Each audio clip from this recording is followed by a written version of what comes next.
Our next discussion is the steps and phases of SIP.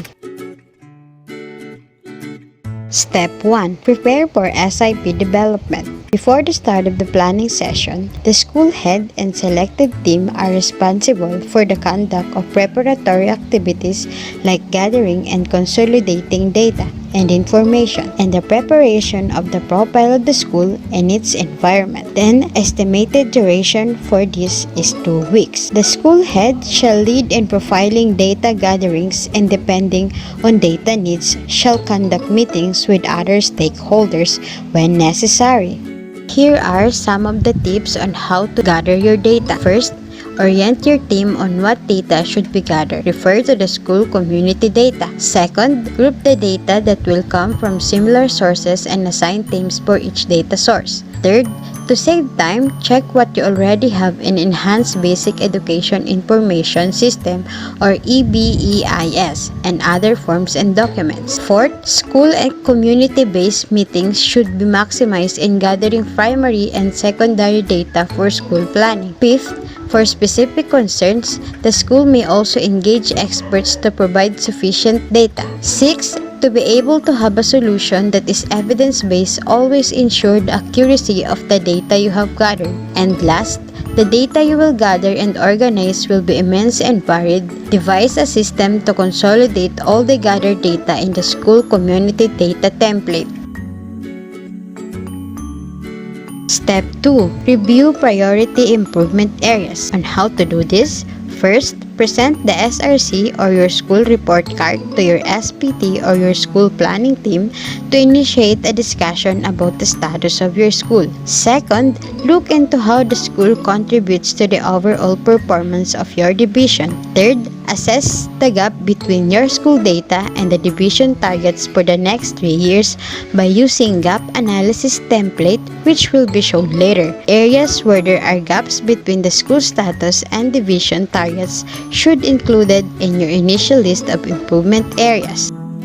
This is the example of gap analysis template. And for you to answer the gap analysis template, you can consider this following question. First, what surface as the most pressing need problem? Second, for indicators with 3-year data, what trends surface from your data for the last 3 years? Third, did your school improve, stagnate, or worsen? Fourth, what is alarming from the data? And last, what needs most improvement?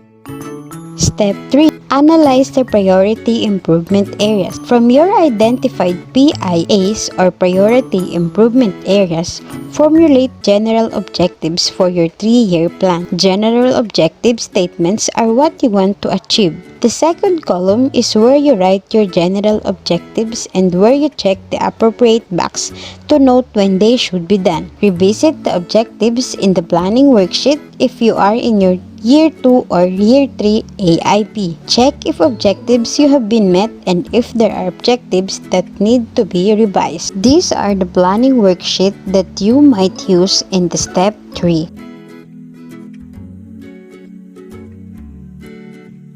Step 4. Review general objectives and targets. Review the initial general objectives you have set at the beginning. Encode the root cause and the changes in your general objective in the planning worksheet found in Annex 5, which is shown a while ago. This step highlights the importance of always going back to your general objectives so you will never lose sight of your target. If you are planning for Year 2 or Year 3 AIP, revisit the objectives in the planning worksheet, taking note of the root cause that was reviewed by the project team.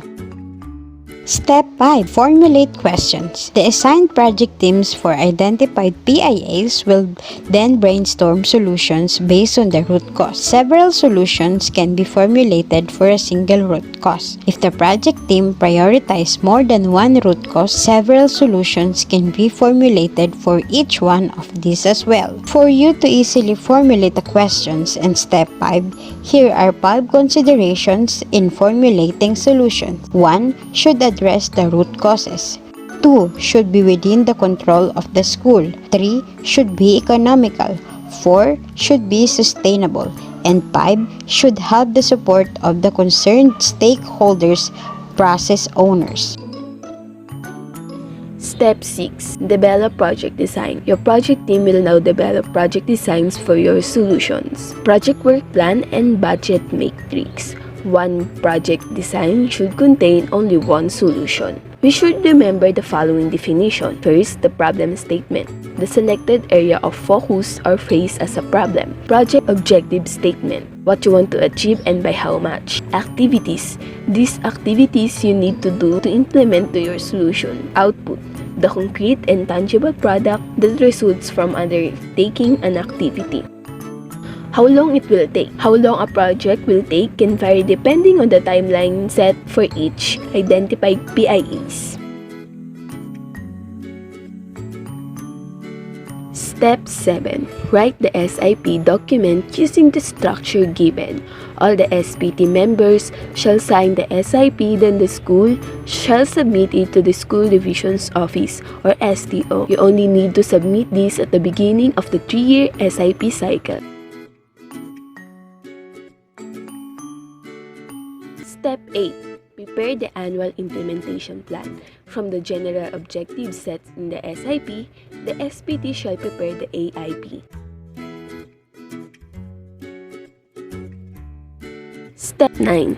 Test the solution. Before you implement the solutions in your AIP, test it first on a small population to reduce the risk of failure, and so you can make necessary adjustments in the implementation. Your project team may opt to test all the identified solutions and then choose the most effective one to roll out. Compare your data, and after testing the solution, if the solution is not effective, revisit the implementation process to see where improvement should be done. If successful, communicate the initial implementation results to the concerned stakeholders.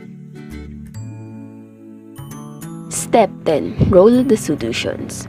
After successfully testing, the project can now be implemented and rolled out to the rest of the school, not by the project team but by the concerned stakeholders. This is because the concerned stakeholders are the ones who will actually use the solution. Do not forget to create a venue for the concerned stakeholders to constantly give you feedback and to work with them so the process will continuously improve.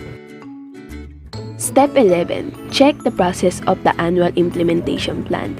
Depending on the timeline set by the project team in their project designs, the SPT will monitor progress at the middle and at the end of the implementation period. Indicate the scheduled date on the project monitoring form.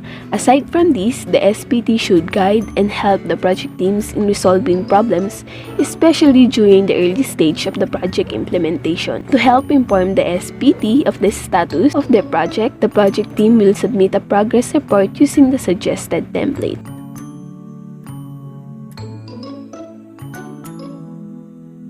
The progress report shall be consolidated to serve as inputs to the SRC, which shall be presented to the stakeholders during the mid-year and year-end. Update the previously reported SRC using the data from project and annual progress reports and other relevant data sources. The project monitoring report is submitted to the SDO to help them in monitoring the progress of your reports in school. Based on the recommendations, the project team and SPT can now adjust, modify, and write the AIP for the following year.